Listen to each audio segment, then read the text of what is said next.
Boa noite, irmãos. É uma alegria estar aqui, trazer uma mensagem para cada um. Nesses dias em que continuamos, nessa questão do isolamento social, eu gostaria de pedir que cada pessoa possa continuar fiel às suas convicções cristãs, fiel na leitura da Bíblia, fiel na oração. Cada um possa estar se lembrando também dentro daquilo que Deus tem colocado no seu coração de ajudar o seu semelhante. Não permita que o isolamento seja motivo de isolamento. O isolamento é social, mas ele não pode ser também um isolamento espiritual.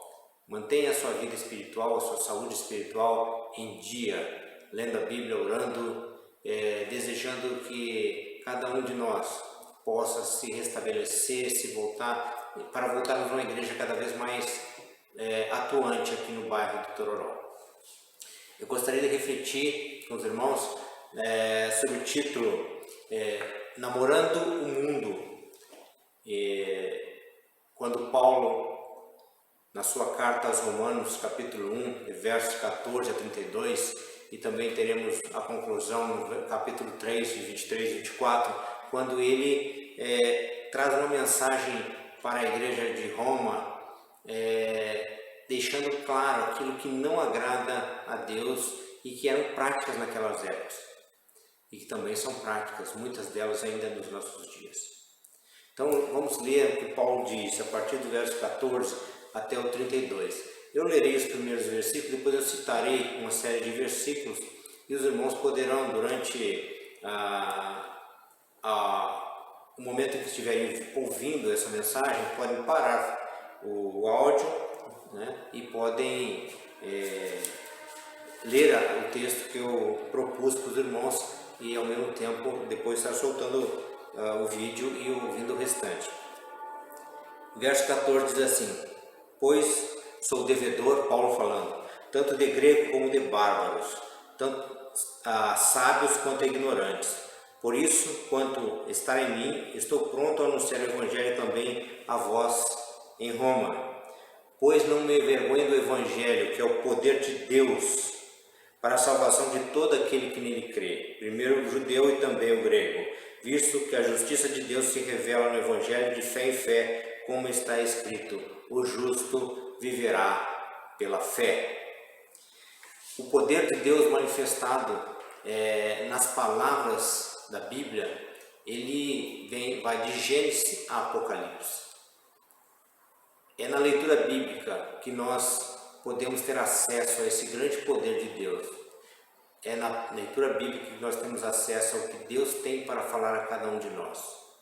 E Paulo está deixando isso bem claro, o poder de Deus para a sua vida, para a minha vida, para as nossas vidas, ele continua, não é restrito ao tempo nem ao espaço.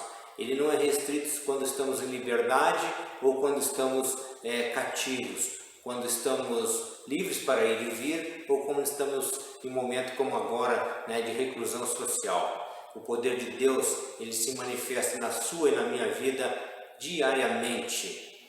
E nós podemos entender que o que o apóstolo Paulo está dizendo é que ele cria no poder de Deus.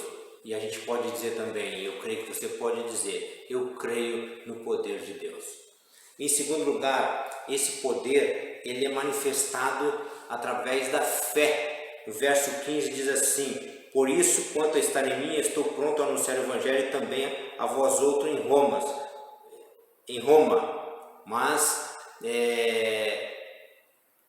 essa questão dele anunciar o Evangelho a outro povo, mesmo que ele não conhecesse ainda os romanos, ele não estava em Roma, ele provavelmente estava no final da sua terceira viagem missionária, quando escreveu esta carta, ele ainda não conhecia os romanos, então pela fé ele já estava anunciando o Evangelho àquela igreja, embora a gente saiba que naquele momento Paulo ainda não os conhecesse, ele já sabia que o Evangelho já tinha chegado naquela região.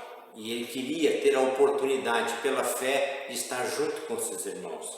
O Evangelho de fé, o Evangelho crido pela fé é aquele mesmo evangelho que Jesus pregou aos seus apóstolos e também orou pelos seus apóstolos, e quando orava pelos seus apóstolos, ele orou por nós, por mim e por você, quando ele disse: eu não peço somente por esse, mas peço por aqueles que ainda hão de crer.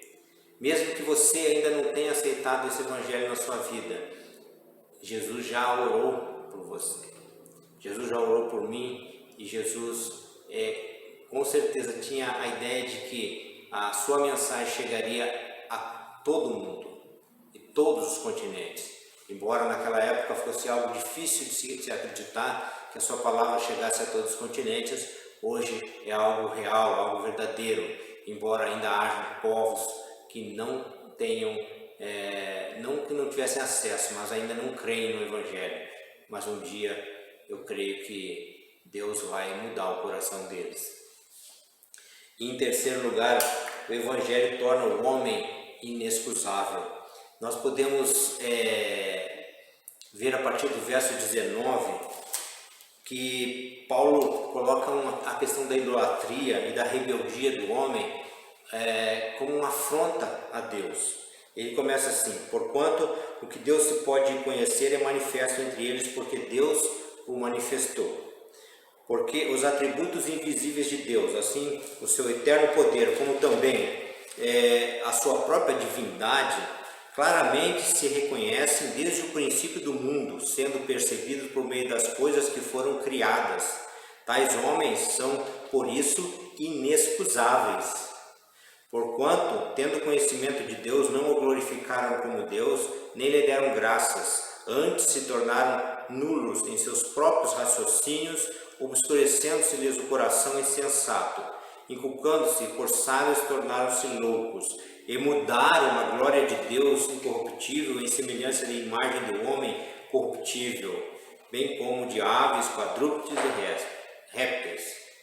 Tudo isso fez com que o homem fosse entregue a um sentimento perverso, depravado, e ele continua lá no verso 24. Por isso Deus os entregou, tais homens, à imundícia, pelas concupiscências ou desejos carnais, para desonrarem o seu corpo entre si, pois mudaram a verdade de Deus em mentira, adorando e servindo a criatura em lugar do Criador, o qual é bendito eternamente. Amém. Vejo que a ação humana não é de hoje, a sua perversidade, as suas ações nefastas, seu afastamento de Deus, a sua rebeldia contra Deus.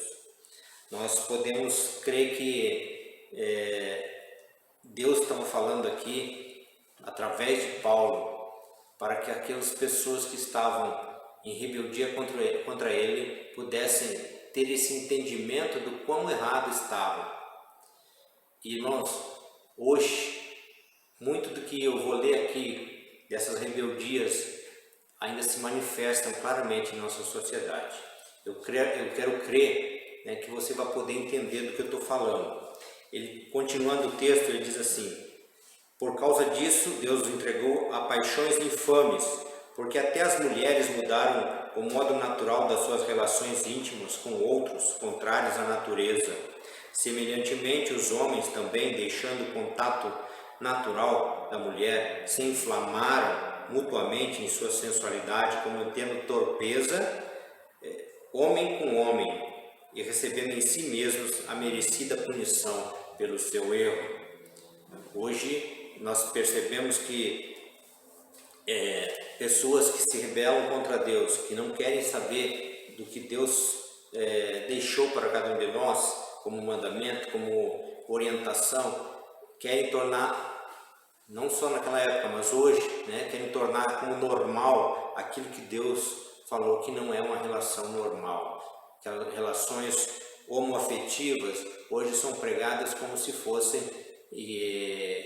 algo normal, e qualquer um que se rebela, o que fala contra, é taxado de homofóbico. Eu não creio que eu seja homofóbico, nós amamos essas pessoas e queremos o seu bem, mas elas só entendem que nós queremos o seu bem se a gente quiser deixar que as coisas fiquem do jeito que elas querem. E essa não é a vontade de Deus, claramente manifestada na sua palavra aqui lida. E ele continua o texto: e por haverem desprezado o conhecimento de Deus, o próprio Deus os entregou a uma disposição mental reprovável.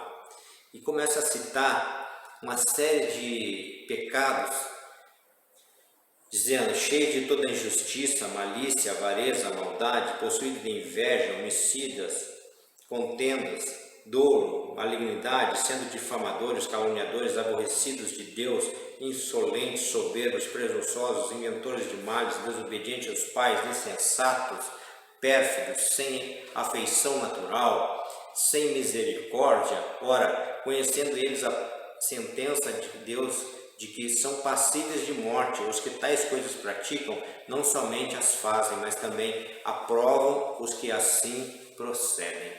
Então nós temos que ter cuidado no que nós aprovamos, no que nós consentimos a ser feito. A igreja hoje não está imune a nenhum desses males. A igreja continua sendo formada por homens e mulheres, pessoas pecadoras, que estão num tratamento na igreja, e a influência do mundo continua sendo muito forte. Se alguém está passando por esse tipo de situação, creia que Deus pode livrá-lo, creia que Deus pode salvá-lo desse namoro mundano, dessa alegria em fazer aquilo que a palavra de Deus diz que é pecado. Que nós possamos, como noivo de Cristo, a igreja amada de Deus, possa tomar ciência de tudo aquilo que não agrada a Deus e tirar das suas vidas. Eu não creio, irmãos, que a igreja seja completamente livre desses infortúnios, né? Nós estamos, como se fôssemos um grande hospital, e diante disso estamos em tratamento. Deixe Deus tratar a sua vida, deixe Deus curá-lo, deixe que essas coisas sejam algo do passado em sua vida e venha para Jesus. Aqueles que estão em Jesus e que sofrem continuamente por não estarem vivendo plenamente a vontade de Deus, creiam que Jesus é a solução. Lá já partindo para a nossa conclusão, no capítulo 3, versos 23 e 24, a palavra diz assim: que todos pecaram e destituídos estão da glória de Deus, sendo justificados gratuitamente por sua graça, mediante a redenção que há em Cristo Jesus.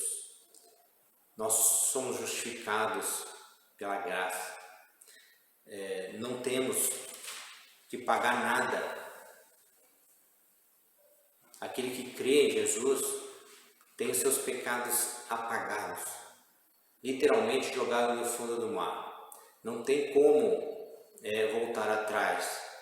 Creia que diante do arrependimento, diante da sua aceitação a Jesus, a sua vida pode ser verdadeiramente transformada.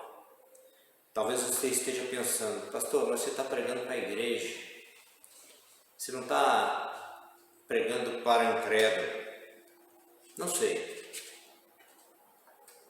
A mensagem, quando ela é colocada na internet, ela pode chegar a lugares que a gente nem imagina. Mas mesmo que seja para a igreja também é alvo da graça de Deus, principalmente a igreja é alvo da graça de Deus. Não é porque estamos na igreja que estamos imunes ao pecado. É um motivo a mais, justamente por estar na igreja, de sermos vigilantes. Vigiai e orai. Não deixe que as obras do passado voltem para a sua vida e façam morada. Seja vigilante, seja atuante. Para concluir, namorar com o mundo, aceitar o que o mundo oferece, é se colocar contra tudo que Deus tem para você. Não deixe que isso venha acontecer em sua vida. Em nome de Jesus. Amém.